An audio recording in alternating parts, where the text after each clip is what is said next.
Malcolm X did not rise from comfort or safety, but from a world already shaped by racial violence, fear, and deeply rooted injustice that defined the United States in the early 20th century.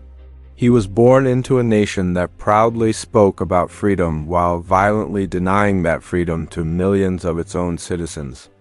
Malcolm X was born Malcolm Little on May 19, 1925, in the city of Omaha, Nebraska, a place where racial tension was not hidden but openly enforced. At that time, segregation ruled daily life, and white supremacy was protected through intimidation, terror, and silence enforced by law and custom. From the moment Malcolm entered the world, his family was already marked as a threat to the racial order that dominated American society. His father, Earl Little, was a Baptist minister who believed strongly in black self-respect, independence, and the right of black communities to control their own futures. Earl Little was also an outspoken supporter of Marcus Garvey, a leader who encouraged black pride and separation from systems built on white domination. These ideas were not considered dangerous because they promoted violence, but because they challenged the belief that black people should remain submissive. White supremacist groups took notice of Earl Little's activism and quickly began targeting the family with threats meant to silence him. Men rode past their home at night, shouting warnings and reminding the family that resistance would be punished without mercy. Malcolm was still very young, but fear became a normal part of daily life inside his home. Eventually, the threats escalated to a level that made remaining in Omaha impossible for the family's survival. The Littles fled Nebraska and relocated to Lansing, Michigan, hoping distance might bring safety and stability. Instead, hatred followed them across state lines, proving that racism was not limited to one place but woven into the nation itself. One night, their home in Michigan was set on fire, destroying everything the family owned and leaving them with nothing but suspicion and unanswered questions. Authorities quickly ruled the fire an accident, despite strong evidence and widespread belief within the black community that it was a deliberate attack. This ruling sent a clear message that black suffering did not deserve investigation or justice. Not long after, tragedy struck again in an even more devastating form. Earl Little was found dead along a streetcar track, his body severely mutilated and his skull crushed beyond recognition. Once again, authorities labeled the death an accident, ignoring signs of foul play and refusing to pursue a serious investigation. To Malcolm and his family, the meaning was clear. The system was not designed to protect them. This moment marked one of the most important lessons of Malcolm's early life. He learned that the law could be used as a weapon rather than a shield. With Earl Little gone, the family lost not only a father but also financial security and social protection. Insurance companies refused to pay benefits, claiming Earl Little had taken his own life, a decision that devastated the family emotionally and financially. Malcolm's mother, Louise Little, fought desperately to keep her children together while facing poverty, racism, and constant pressure from the state. She worked tirelessly and resisted humiliation, but the strain eventually overwhelmed her strength. The state intervened and declared her unfit, institutionalizing her and permanently separating her children. For Malcolm, this separation was not just personal loss, but a violent interruption of family and identity. He was sent into foster care, moved between homes, and taught early that stability could be taken away without warning. Despite this instability, Malcolm showed exceptional intelligence in school and quickly stood out as one of the brightest students in his class. Teachers praised his reading ability, his sharp memory, and his natural talent for language and debate. Malcolm dreamed of becoming a lawyer, believing his intelligence could one day give him power within the system. That dream ended abruptly when a teacher told him that a black boy could not realistically become a lawyer in America. This single sentence shattered Malcolm's faith in education as a path to equality. He realized that intelligence alone would never overcome racism. Anger replaced ambition, and belief in fairness collapsed into resentment and withdrawal. Malcolm stopped trying in school and eventually dropped out entirely, turning away from a system he believed had already rejected him. The streets became his new classroom, offering survival lessons far more brutal than anything taught in textbooks. He moved first to Boston and later to Harlem, where poverty, crime, and police brutality defined daily life. In these environments, Malcolm learned that the law was enforced selectively and often violently against black communities. He entered the underground economy, hustling, dealing drugs, and committing crimes that felt logical in a society he saw as fundamentally criminal. Eventually, Malcolm was arrested and sentenced to a long prison term, a punishment far harsher than many white offenders received for similar crimes. Prison stripped Malcolm of freedom, but it gave him something unexpected: uninterrupted time to think, read, and reflect. At first, he rejected authority, religion, and hope, earning the nickname Satan from other inmates. But isolation forced transformation, and books became his escape from confinement. He read history, philosophy, politics, and religion with relentless intensity. Malcolm even copied the dictionary by hand, word by word, strengthening his command of language and sharpening his mind. During this period, Malcolm began to understand how history had been written to erase black contributions and justify oppression. Letters from his family introduced him to the Nation of Islam and its teachings about black dignity and self-respect. At first, he resisted these ideas, but over time they gave structure to his anger and meaning to his suffering. Malcolm rejected the surname Little, calling it a slave name imposed by history. He replaced it with an X, symbolizing the unknown African identity stolen by slavery. Malcolm X was reborn in prison, not as a criminal, but as a disciplined thinker preparing to challenge America itself. When he was released, he did not seek peace or comfort, but purpose and confrontation. The nation would soon hear his voice, and the civil rights movement would never be the same. When Malcolm X was released from prison, he stepped back into American society as a completely transformed man, disciplined in thought, controlled in behavior, and burning with a sense of purpose he had never known before. He reunited with his family and immediately committed himself fully to the Nation of Islam, believing it offered answers to the racial injustice he had experienced throughout his life. The Nation of Islam taught that black people were not inferior, but victims of a system built to exploit and control them. For Malcolm, this message restored dignity where humiliation had dominated his childhood. Under the guidance of Elijah Muhammad, Malcolm X embraced strict discipline, rejecting alcohol, drugs, crime, and what he saw as moral decay imposed by oppression. He dedicated himself to study, memorization, and public speaking, rapidly becoming one of the most effective communicators within the movement. Malcolm possessed a rare ability to speak with clarity, intensity, and an emotional force that held audiences completely still.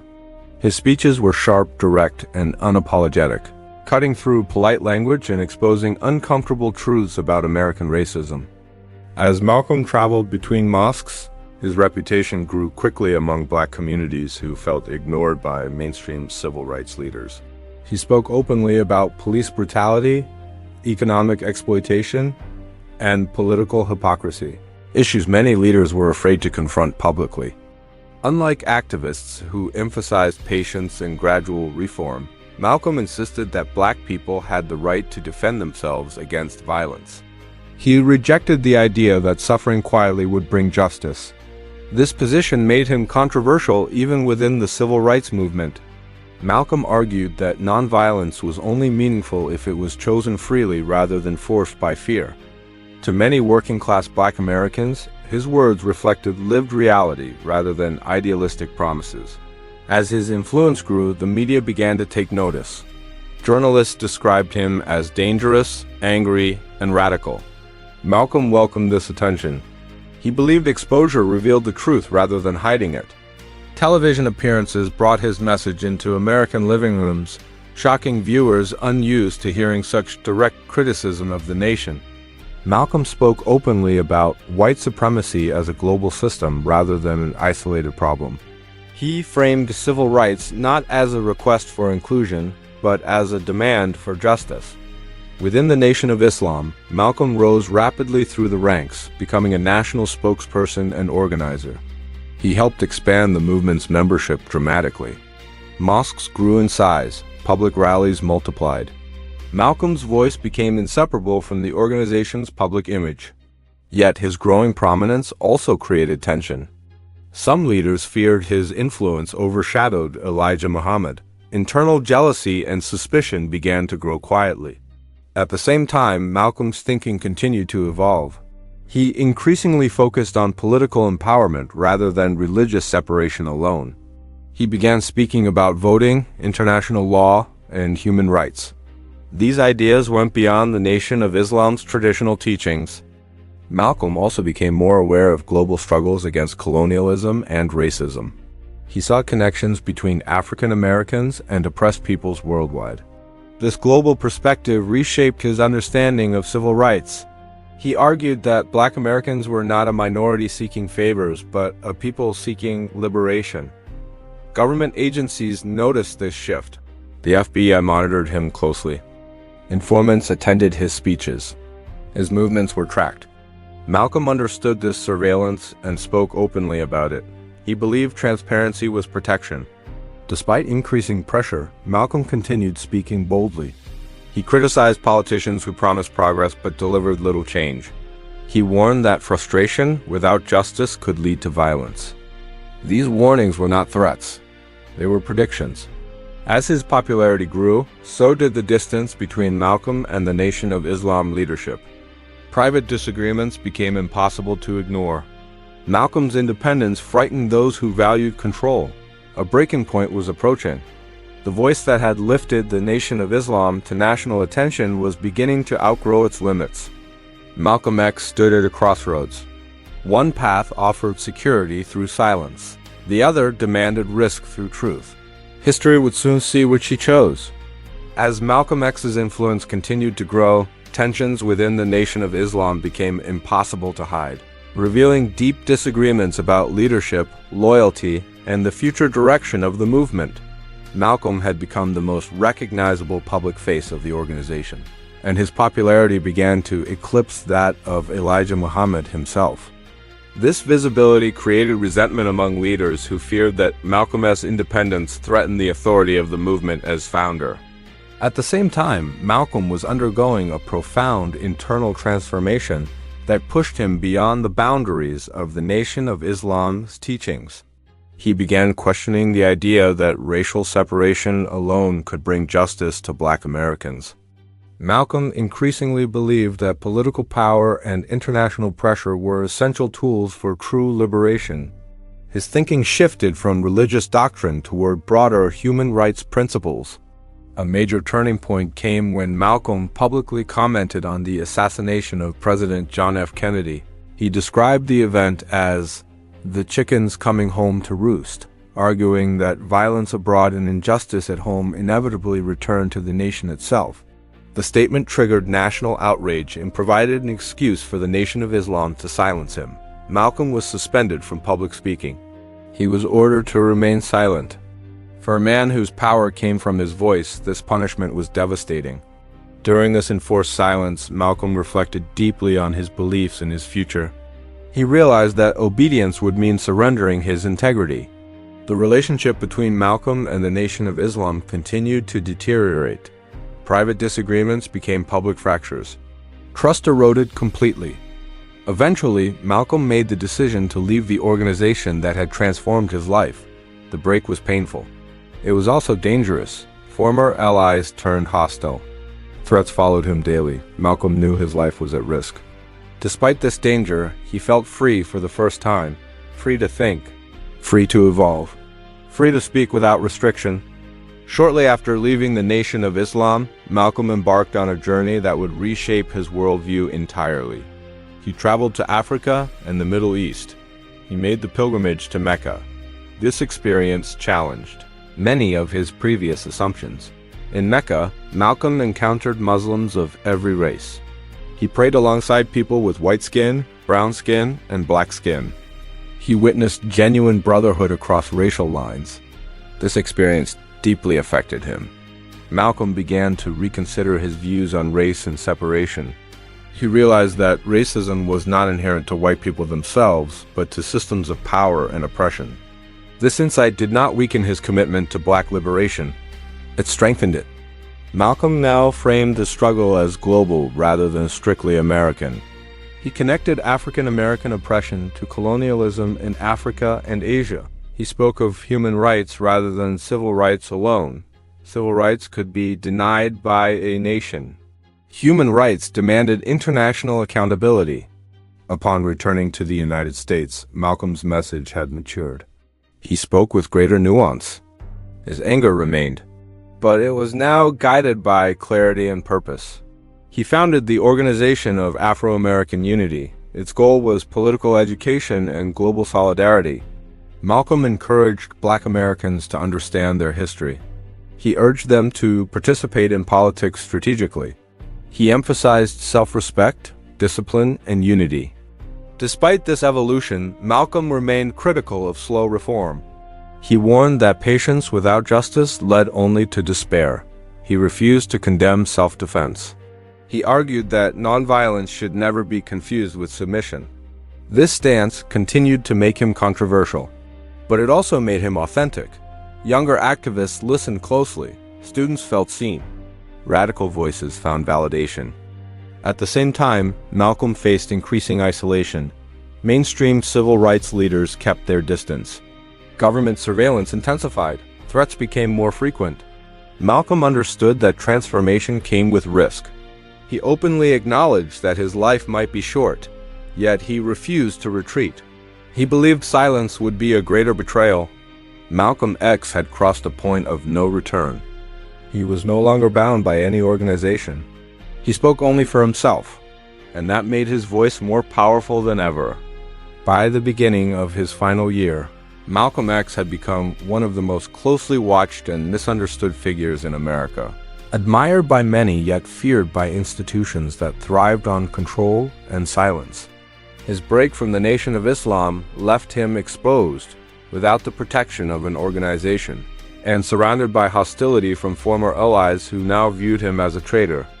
Despite these dangers, Malcolm spoke more openly than ever, convinced that clarity mattered more than safety at this stage of his life. He traveled constantly, addressing universities, churches, and community centers, urging Black Americans to think critically about their political power and global position. Malcolm emphasized that civil rights should not be limited to American courts, but elevated to the level of international human rights violations. He argued that the United States could be challenged on the world stage for its treatment of Black citizens, just as other nations were condemned for oppression. This strategy alarmed government officials who feared international embarrassment. During the Cold War, federal surveillance intensified as Malcolm's rhetoric became more sophisticated and globally focused. Informants followed him closely, recording his words and tracking his movements with obsessive precision. Malcolm was fully aware of this surveillance and spoke openly about it, believing exposure was the best defense against secrecy. At the same time, he worked tirelessly to build alliances between different factions of the civil rights movement. He reached out to activists he had once criticized, recognizing that unity was essential for lasting change. Malcolm did not abandon his belief in self-defense, but he increasingly emphasized discipline, education, and strategic action over spontaneous confrontation. His speeches reflected this balance, combining urgency with thoughtful analysis of political realities. Many who heard him during this period noticed a deepened wisdom in his words. His tone was still fierce, but it was now guided by reflection rather than rage. Behind the scenes, threats escalated. His home was firebombed. His family lived in constant fear. Security at events became a concern. Malcolm understood the danger, but refused to retreat into silence. He believed that fear was one of the most effective tools of oppression. Yielding to it would betray everything he stood for. In February of 1965, Malcolm prepared for a speaking engagement in New York City. The atmosphere was tense. Warnings had been issued.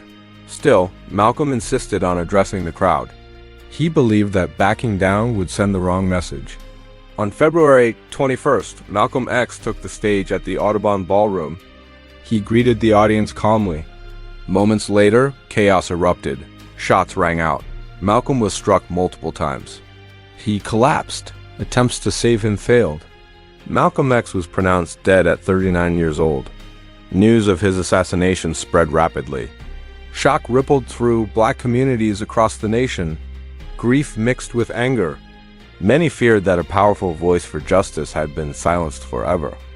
In death, Malcolm became a symbol as much as a man. Some portrayed him as dangerous. Others honored him as a truth-teller. His assassination exposed the risks faced by those who challenged entrenched power. It also forced the nation to confront the cost of ignoring injustice. Malcolm's life ended violently, but his ideas did not die with him. They continued to circulate through speeches, writings, and memories. His courage inspired a new generation of activists. His warnings echoed louder after his death. Malcolm X had lived without compromise. He had spoken without fear. And in doing so, he permanently reshaped the civil rights movement. In the days following Malcolm X's assassination, grief spread quickly through black communities that had seen him as a voice of truth in a nation built on denial. For many, his death confirmed what he had warned about repeatedly, that speaking honestly about power and injustice in America carried enormous personal risk. Yet even as his life was cut short, Malcolm's influence began to grow in ways he could not have fully imagined. His speeches continued to circulate, passed hand to hand, replayed on recordings, and studied by young activists searching for clarity in a time of upheaval. Malcolm X's insistence on self-respect and political awareness resonated deeply with a generation growing impatient with slow progress and symbolic reform. Unlike many leaders, Malcolm never asked Black Americans to prove their worthiness for freedom. He insisted they already possessed it. This idea fundamentally shifted how many people understood civil rights. Rather than begging for acceptance, Malcolm urged people to demand recognition of their humanity. His critique of American hypocrisy also gained renewed attention after his death.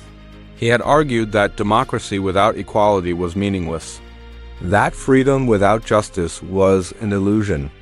These ideas became central to emerging movements in the late 1960s. Groups like the Black Panther Party drew inspiration from Malcolm's emphasis on self-defense, community control, and political education. While Malcolm himself never promoted reckless violence, his refusal to condemn self-defense gave legitimacy to conversations about protection and autonomy. Activists who felt marginalized by mainstream civil rights organizations found validation in Malcolm's unapologetic stance. Students, in particular, embraced his message. On college campuses, his speeches were analyzed and debated. His autobiography became required reading for many young people trying to understand race, power, and identity. The book revealed not just a leader, but a man capable of growth, reflection, and transformation.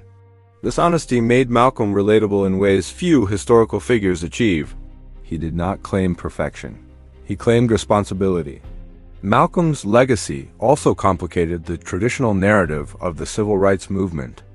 For years, history had been simplified into a contrast between nonviolence and anger. Malcolm shattered that false choice. He demonstrated that love for one's people could coexist with fierce resistance to oppression. He showed that nonviolence should be a strategy, not a moral obligation imposed by those in power. Over time, even leaders who once distanced themselves from Malcolm began to acknowledge his importance. His warnings about urban frustration proved accurate. His critiques of economic inequality remained unresolved. His call for global solidarity anticipated later human rights movements. Internationally, Malcolm became a symbol of anti-colonial resistance. Leaders in Africa and the Caribbean recognized him as part of a broader struggle against exploitation and racial hierarchy. His vision connected African Americans to global movements for liberation. In this way, Malcolm expanded the meaning of civil rights beyond national borders. In classrooms, historians increasingly emphasized Malcolm's evolution rather than freezing him in one moment of anger. They highlighted his intellectual growth. They examined his shift toward unity and global cooperation. This fuller understanding challenged caricatures that had long dominated public perception. Malcolm X was no longer just a radical voice. He was recognized as a serious political thinker, a strategist. a moral critic of empire. His influence can still be felt today. In debates about policing, in discussions about systemic racism, in movements demanding accountability rather than symbolic gestures, Malcolm's insistence on naming injustice remains deeply relevant. He reminds us that progress often requires discomfort, that truth is rarely gentle, that silence protects the powerful. Malcolm X did not live long enough to see the changes he fought for. But his words continued to challenge complacency. They ask difficult questions, they demand courage, they refuse easy answers. In this way, Malcolm X remains a civil rights activist not only of the past, but of the present. His voice still echoes wherever people refuse to accept injustice as normal. For decades, Malcolm X and Martin Luther King Jr. have been portrayed as complete opposites, placed on opposite sides of the civil rights movement in a way that oversimplifies both men and distorts history. This simplified narrative suggests that King represented peace while Malcolm represented anger, creating a false choice that ignores the complexity of their shared goals. In reality, both men sought dignity, justice, and freedom for Black Americans, even though they approached these goals through different strategies shaped by their experiences. Martin Luther King Jr. believed deeply in nonviolence as both a moral philosophy and a practical strategy for exposing injustice in American society. Malcolm X, shaped by state violence and personal loss, believed that self-defense was a natural human right that should never be surrendered. These positions were often presented as incompatible, but they addressed different realities faced by Black communities across the nation. Malcolm argued that nonviolence should never be demanded of people who were already suffering daily violence without protection. He respected King's courage, but questioned whether appeals to conscience alone could dismantle deeply entrenched systems of power. King, for his part, understood the anger Malcolm expressed, even if he did not share his methods. He recognized that Malcolm articulated frustrations felt by millions who saw little improvement in their lives. Despite public disagreements, the relationship between the two men evolved quietly over time. As Malcolm's views matured, he began to speak less about separation and more about political unity and global solidarity. He acknowledged that civil rights required multiple approaches rather than a single moral framework. In the final year of his life, Malcolm openly expressed admiration for King's bravery and leadership. He recognized that King's nonviolent protests forced the nation to confront its own contradictions. King, in turn, acknowledged that Malcolm's presence helped push the conversation forward by making moderate demands seem more acceptable. This dynamic created what some historians describe as a strategic tension within the movement. Malcolm represented the consequences of inaction. King represented the promise of reform. Together, they expanded the boundaries of what America was willing to discuss. Government officials understood this dynamic and feared it. The existence of multiple strategies made the movement harder to control. It prevented easy compromise. It exposed deeper structural problems. Malcolm's critiques forced white America to confront uncomfortable truths about violence, exploitation, and hypocrisy. King's leadership forced the nation to confront its moral self-image. Both approaches applied pressure from different directions. The myth that Malcolm and King were enemies has been reinforced by selective memory. In reality, they met briefly in 1964. The moment was respectful. It was hopeful. It suggested a possible future of collaboration. Malcolm's assassination ended that possibility. Yet the legacy of their relationship continues to shape discussions about activism today. Movements still debate nonviolence versus self-defense, reform versus transformation, patience versus urgency. Malcolm X remains central to these debates because he refused to offer comfort without justice. He challenged the idea that respectability would save lives. He insisted that freedom must be defended. History now recognizes that both Malcolm X and Martin Luther King Jr. were essential. They were not opposites. They were complements. Together, they exposed the full truth of America's racial crisis. And in doing so, they permanently reshaped the meaning of civil rights. Decades after his death, Malcolm X remains one of the most influential and frequently quoted voices in conversations about race, justice, and power in the United States. His words continue to circulate not because they are comfortable, but because they speak directly to realities that many people still experience every day. Modern movements for racial justice often echo Malcolm's insistence that oppression must be named clearly before it can be dismantled. He warned that symbolic progress without structural change would only deepen frustration. This warning remains painfully relevant in the 21st century. Malcolm's emphasis on systemic racism rather than individual prejudice reshaped how many activists understand inequality today. He argued that racism was built into institutions, laws, and economic systems rather than existing only in personal attitudes. This framework now dominates modern civil rights analysis. Discussions about policing, mass incarceration, and economic inequality reflect Malcolm's insistence on examining power rather than appearances.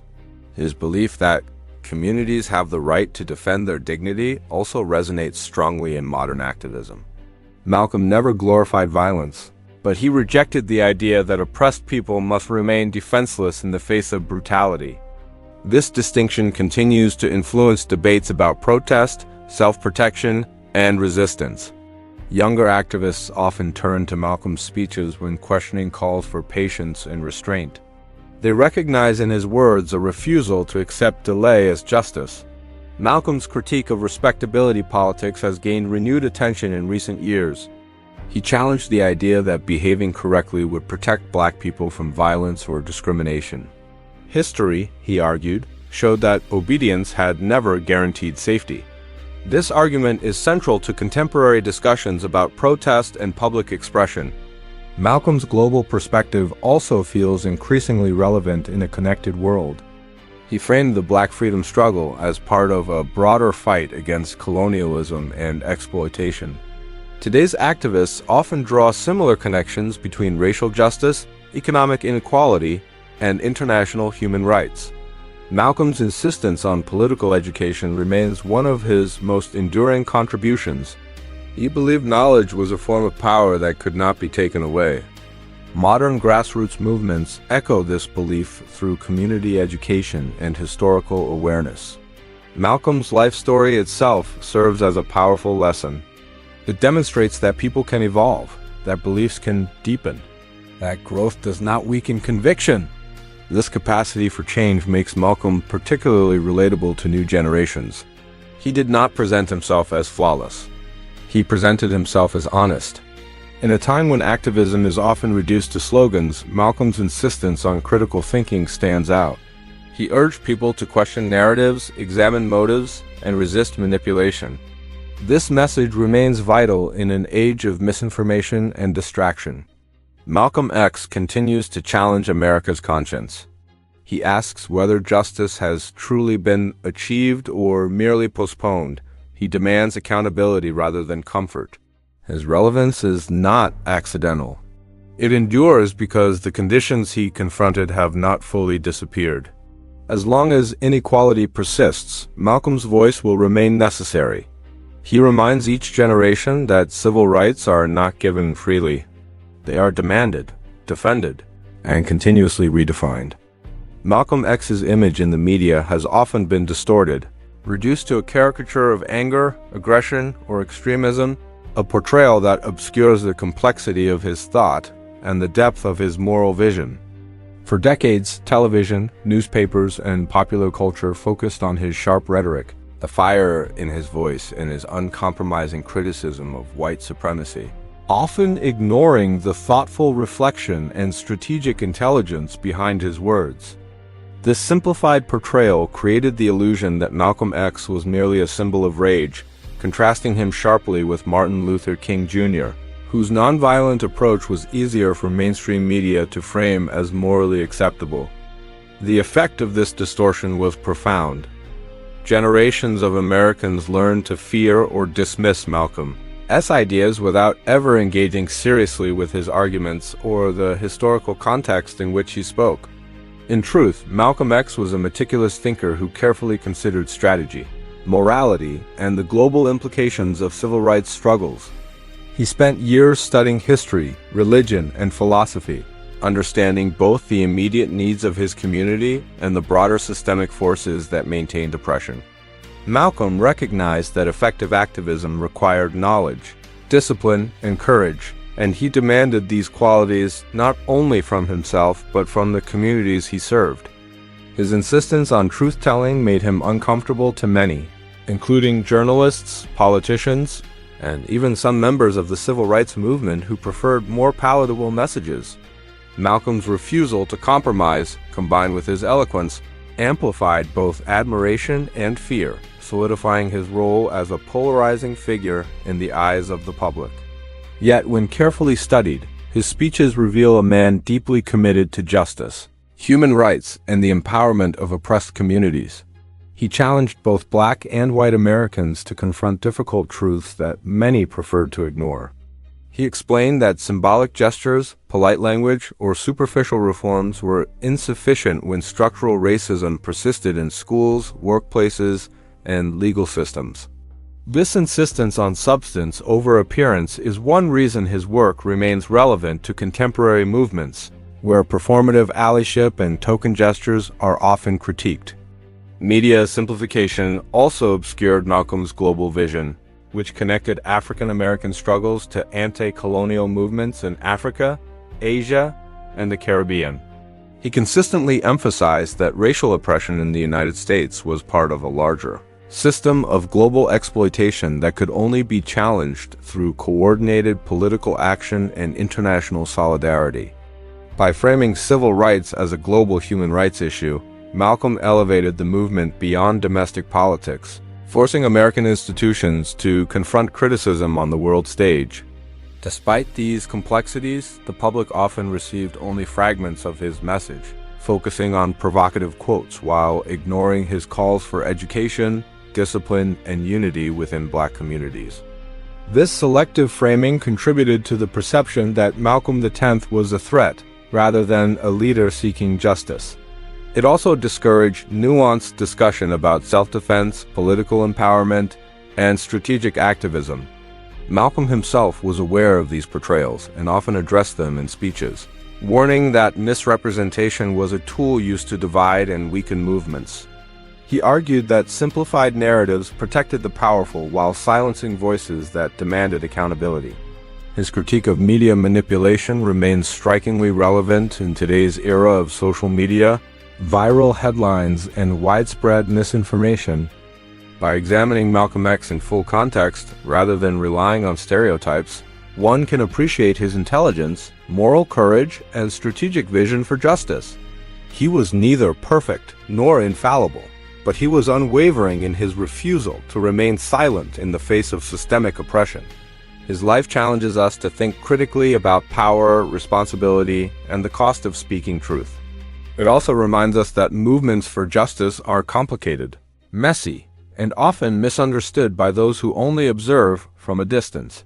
To truly understand Malcolm X is to confront uncomfortable truths about race, history, and the ongoing struggle for equality.